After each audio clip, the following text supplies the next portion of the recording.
Hi students, today we are going to see about human eye and the colorful world. So in the chapter Reflection and Refraction of Light, we studied about what happens to light or when it strikes a lens or when it strikes a mirror, how the light propagates. This we understand in the chapter. And in human eye and colorful world, we are going to see how this light help us to see the surroundings and which phenomenon of light help us to get the image on retina and what are the different defects of eye. Then we will see about the colorful world that we see like morning and evening sky we see orange red. At noon we see the sky is blue colored and we know the stars appear twinkle. So what is the reason behind all this? This all we will understand in this chapter. So let us begin with the human eye. So first we will see about the structure of eye and then we will move to the function of each part of eye and then we will understand how human eye help us to see these objects around us which are located at different distances from the eye. Okay, so let us move to the first part that is structure of eye. For that, let me share the whiteboard. Okay, now let us have a look at this figure. So here we can see, look this one, this. This is the front transparent part of the eye. This protruded part of the eye is called cornea. So let me take a pen here.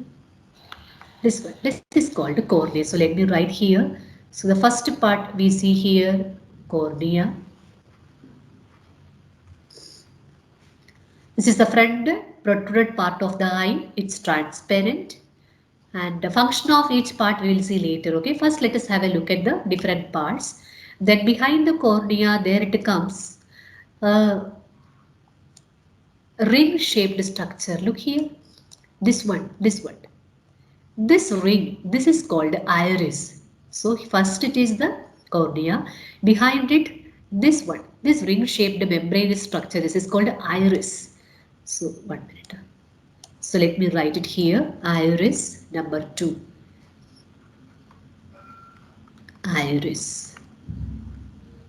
Now, look here at the center of the iris. Here at the center, see, there is an opening. This opening present at the center of this iris, or we can say hole or aperture. Aperture means any opening for the entry of light is called aperture. This aperture present at the center of this iris is called what? Pupil. So next is the pupil. Then we move to next you see cornea. Then behind that there is a circular what you say diaphragm called iris. At the center of the iris there is a hole called pupil. Then behind the pupil, see, it's a biconvex lens. Okay, so next is the biconvex lens, or simply you write convex lens. Convex lens. Then this convex lens is held in its possession with the help of ciliary bodies here.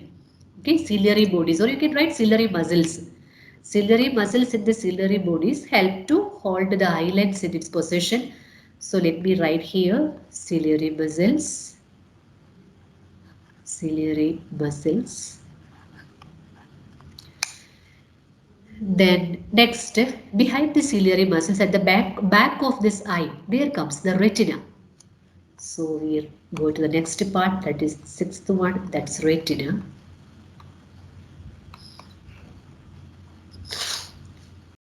Then from the retina, so many optic nerves are starting. So optic nerves are found in the retina. Optic nerves. And this retina also contains some light sensitive cells. We call them cones cells and rod cells. Cones and rods. It's not shown here. Actually, the structure of eye has so many parts, but we are not going to the biological aspect of eye. We are just seeing the physical aspect.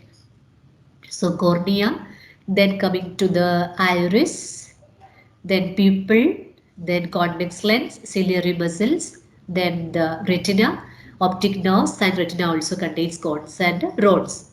And here you can see sclera. Sclera is the outer coat. You see this one. I will show you. Sclera means this white part. This white. Look, this white part of this eye. This is called what, sclera. Okay, sclera. And then if you want, you can note down here sclera. Then what else extra shown here? Uh, yes, that's all right. Yes, now let us see what is the function of each part of this eye.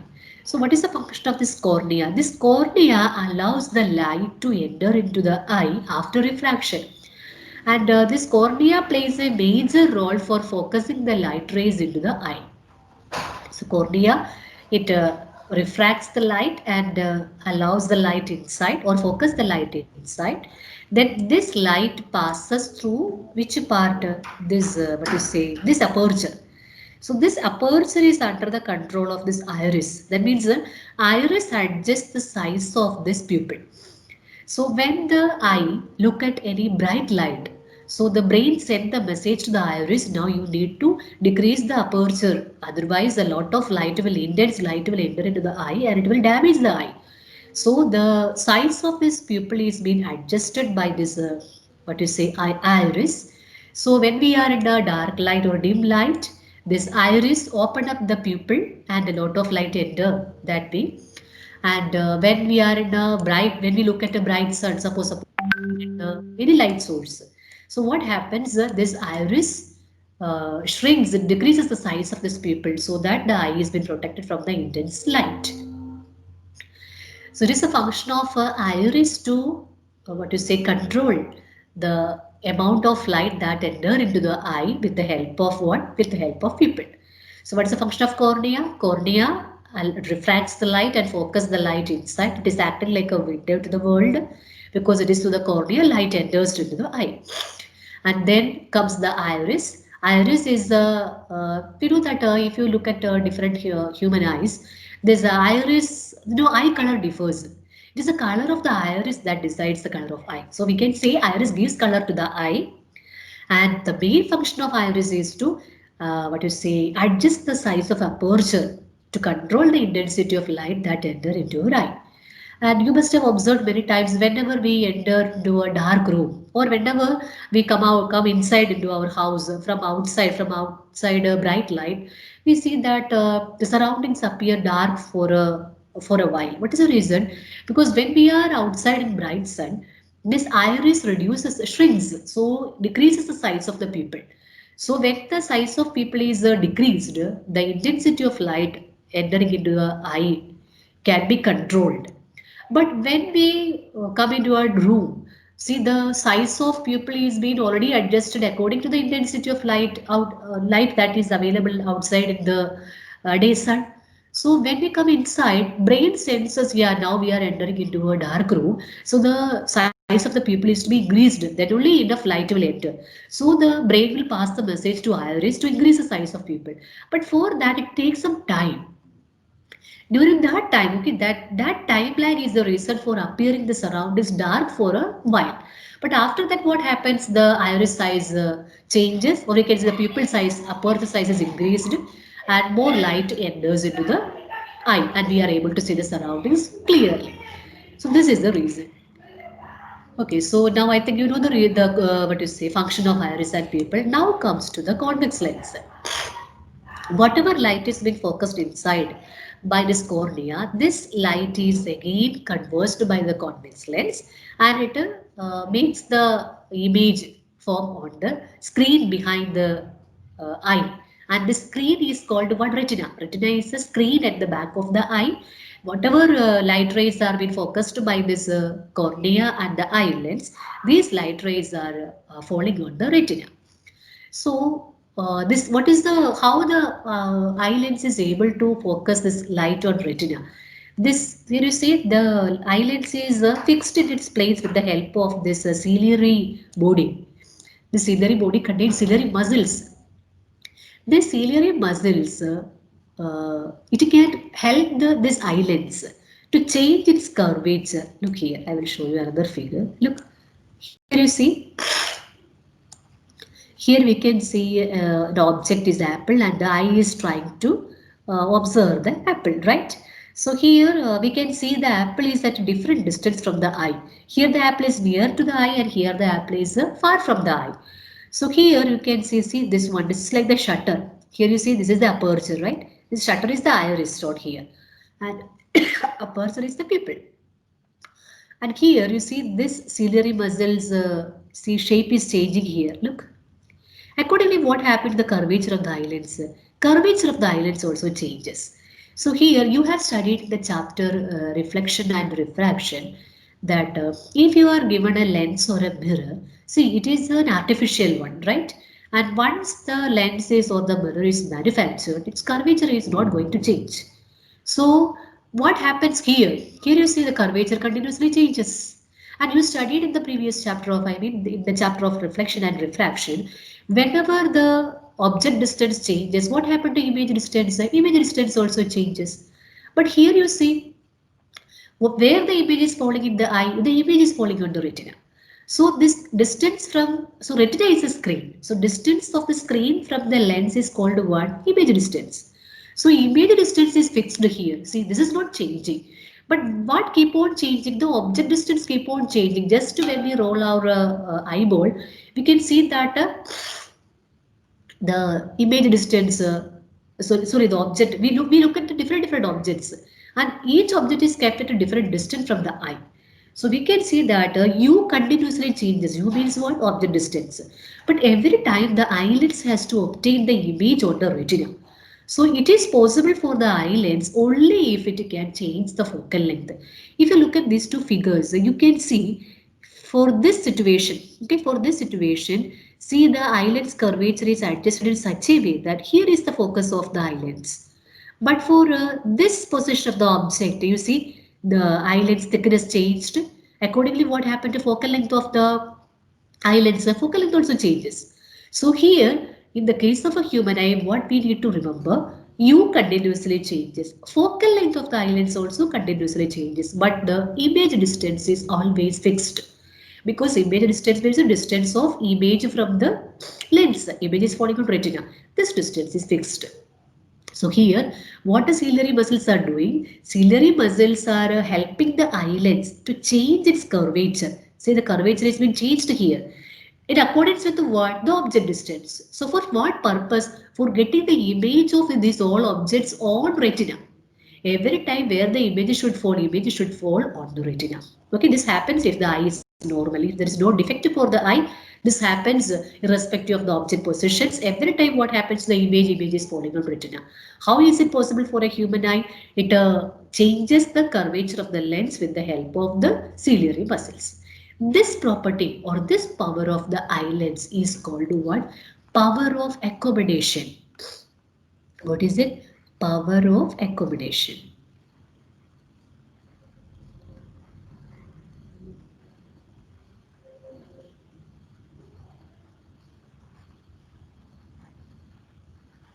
So what is power of accommodation? It is the power of human eye, or it is the ability of a human eye to get a clear image of distant as well as nearby object on retina.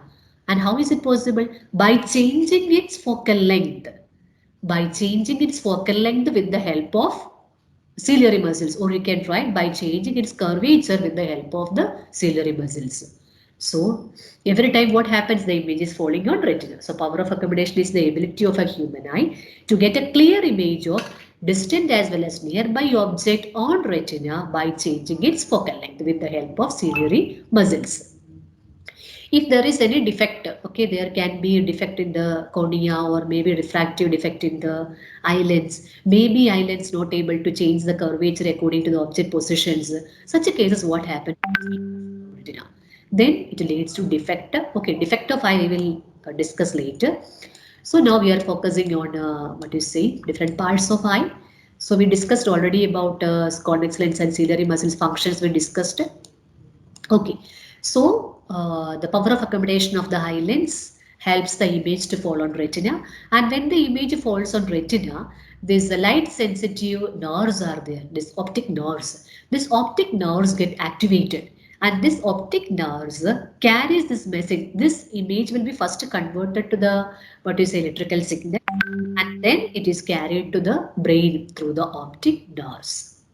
So if there is any problem in any part of what you say functioning, like if image is not falling on retina, some cases image falls in front of retina, some cases image falls behind the retina, some cases optic nerves are damaged. These all lead to the impairment of vision. Okay, this is all about structure of eye, structure and functions of eye, different parts of eye. And if you look at the eye, we can see that it is almost, spherical shaped. Its diameter is approximately 2.5 centimeter. And here you can see in this figure, some more parts are labeled like, what do you see? Anterior chamber. Look, if you look at this figure, see, the eye is almost, we can say it is like a sphere. And here if you see this eye lens, it divides this full chamber into two parts. This is called the anterior chamber. This is called the posterior chamber. And we can write here posterior chamber, anterior and posterior. And this space, these two spaces, this one and this one, that means the space between the cornea and the lens, and then that between lens and the retina. These two chambers are filled with the fluids. There are two types of fluids. One is called aqueous humor. Okay, that is not shown in the figure. Aqueous humor.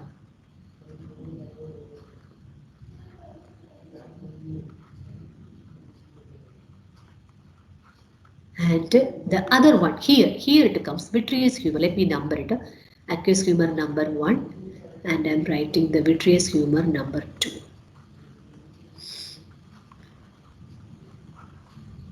Vitreous humor.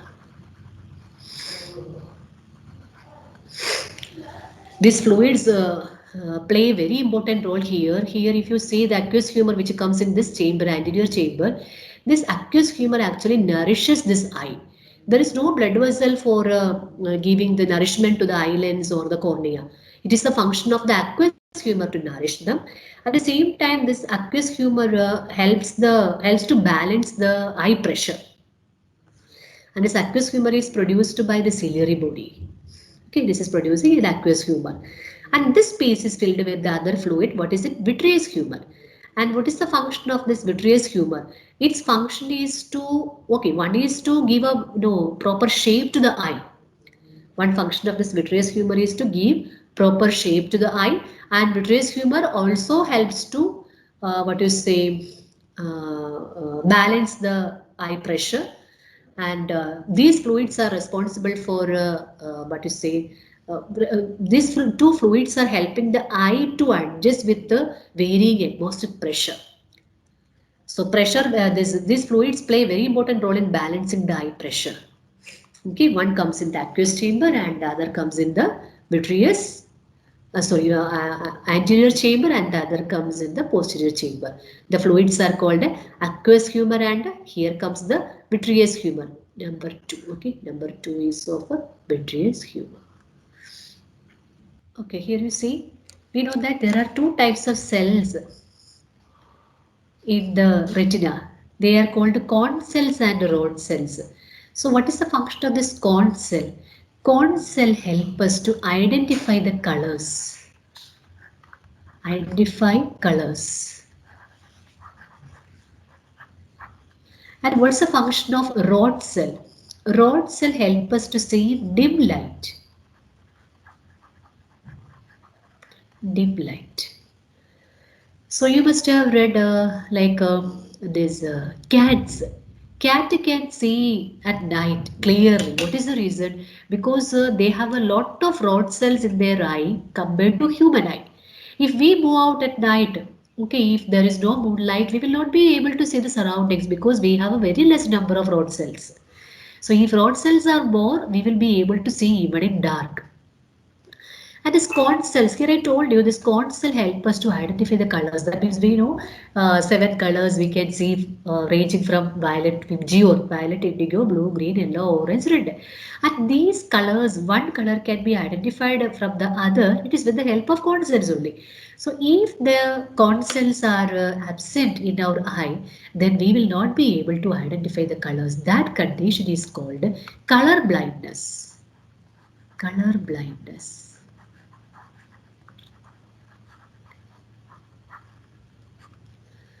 So we know that corn cells are active only in bright light. That is why whenever, one thing we need to remember, whenever we go to purchase colored clothes, okay, if you want to buy dresses, okay, for a birthday party, never you prefer the no, shopping at night, because night time in the dim light, corn cell will not be active. So you, when you purchase, suppose you want to purchase a red colored cloth, and next day morning when you see the same fabric in the daylight, you will see that the color will be different. Why? Because corn cells are active only when there is intense light. So corn cells are the cells which help us to see the colors, and it remains active, and it is helpful to identify the colors only in the bright light. And what are rod cells? Rod cells are the cells which are present in the retina, which help us to see the black and white, or we can see which help us to see dim light. And here, one more thing, let me tell you. Here, if you look at this pupil, look, here it is looking dark. What is the reason? We know it is through the pupil light enters into the eye. And once the light enters into the eye, into the interior, this light is absorbed by the tissues present behind this pupil. So what happened? It feels like there is no light inside. That is why the pupil appears dark. Because behind the pupil, all light rays are absorbed by the tissues.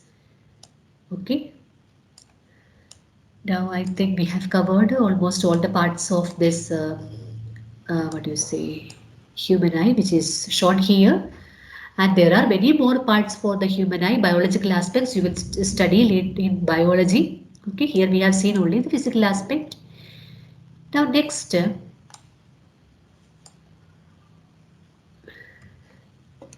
you know about another property of human eye, that is the persistence of vision, right? Persistence of vision. What is the meaning of, do you remember about persistence of hearing which you studied in the last year? Persistence of hearing, that means the, the impression of that hearing, that feeling remains in the brain for a 1/16th of a second or 1/10th of a second. So if the next sound if we hear before 0.1 second, then what happened? Brain combines the real image, the original sound and the sound which comes after that. So you know that when you're sitting inside a closed room, you will not be able to identify the echo from the real sound. Why? Because the brain needs a 0.1 second for distinguishing the real sound and the echo. And echo reaches before that. So brain is not able to identify them separately, and brain combines and we hear only one sound. Like that, when we look at an object, the impression or that image retains in the, what you say, retina, or that impression remains in the brain for 1/16th of a second. So if we just flash so many objects in front of us, or so many, what you say, images in front of our eye, what happens is all impressions remain there. That is why, you know, this property of the eye is utilized in the, what you say, science fairs. You must have seen that you know, we will be shown different images of a dancing lady, and then just they move it, okay, very fast in front of the eye. Then if we feel like that lady is dancing in front of us, what is the reason? The different images, when it is flashed very fast in front of the eye, these all impressions remain in the brain, or it can remains in the retina, and then that gives the what you say, effect of a motion. That is what the reason for, no, that is why we are able to see the motion pictures. So here I have a small activity. I hope you will be able to see it. Here you see, here I made the image of a bird, and here I made that of a cage. See, actually the bird is, see, here the bird is not caged. Now what I am going to do, I am just rotating it in front of you. Hope you will be able to perceive it. So when I rotate it, so what happens? We feel like this bird is inside the cage. What is the reason? Now I am rotating it fast. So both the image of both the impressions, remains in the retina. So impressions of both the images remain in the retina, and it gives the feeling like what you say, the bird is inside the cage. That means the bird is caged. What is this property called? This property is called what? Persistence of vision. Okay. So this is all about what to say, the physical aspect of human eye.